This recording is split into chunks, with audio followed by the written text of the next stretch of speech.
Hello student, SK study group में आपका स्वागत है।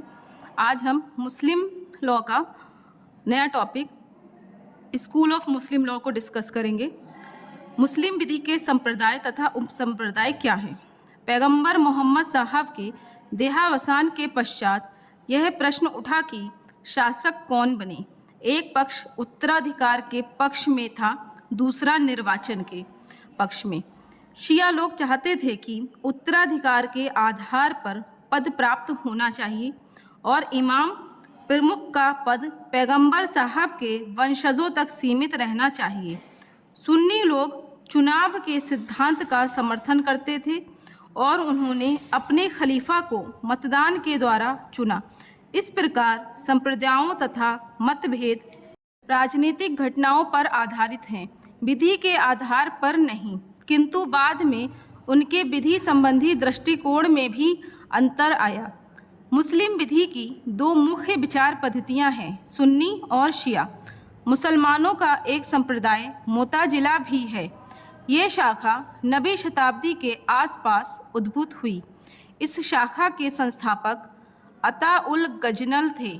अमीर अली के अनुसार मोताजिला लोग कभी कभी एक स्वतंत्र संप्रदाय और कभी कभी बसूली विचार पद्धति के अति समान शिया संप्रदाय के प्रारंभिक काल के एक शाखा माने जाते थे।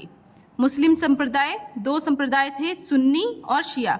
सुन्नी संप्रदाय में 4 स्कूल थे, हनफी, मलिकी, शफई और हनवली।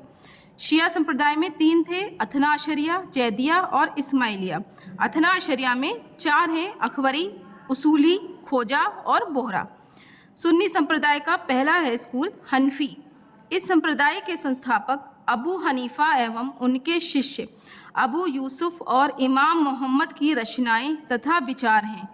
इस संप्रदाय के व्यक्ति मौखिक परंपराओं पर अधिक विश्वास न करके तर्क की एक सूक्ष्म युक्तियुक्त रीति और कयास सादृश्य के द्वारा कुरान के सिद्धांत का विकास किया और इज्मा के सिद्धांत की स्पष्ट परिभाषा की।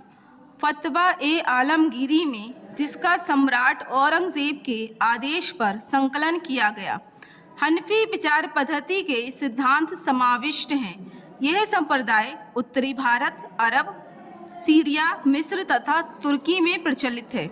Number 2, Maliki.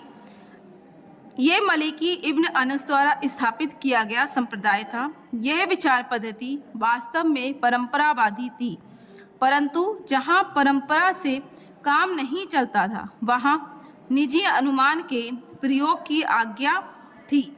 यही एक ऐसा संप्रदाय है जो विवाहित महिला को अपनी संपत्ति की निरपेक्ष स्वामिनी नहीं मानता। इस विचार पद्धति की मुख्य विशेषता यह है कि परिवार के मुखिया की शक्ति स्त्रियों और बच्चों पर अत्यधिक होती है। यह संप्रदाय उत्तरी अफ्रीका, मोरक्को तथा स्पेन में प्रचलित है। नंबर 3, शफई। इमाम शफई इस संप्रदाय के संस्थापक थे। वह अपने निर्णय के संतुलन के लिए प्रसिद्ध थे। इस संप्रदाय के सिद्धांत महिलाओं के पक्ष में कम हैं। ये संप्रदाय दक्षिणी भारत, सिलोन तथा अरब में प्रचलित है। नंबर 4, हनवली। अहमद बिन हनबल इस संप्रदाय के संस्थापक थे। उन्होंने परंपराओं पर बहुत अधिक जोर दिया तथा तर्कों को कम महत्व दिया। यह संप्रदाय मध्य अरब, फारस की खाड़ी के तटों, मध्य एशिया और सीरिया में प्रचलित है। शिया संप्रदाय। नंबर 1, अथना अशरिया। ये 12 इमामों के अनुयायी कहे जाते हैं और इमाम अली और उनके वंशज हैं। अथना अशरिया शिया लोगों के 2 विचार पद्धतियां हैं, अकबरी और उसूली। अमीर अली के अनुसार अकबरी शिया कट्टर परंपरावादी हैं और उसूली शिया कुरान के अर्थान्वयन के तर्क को पूरा स्थान देते हैं।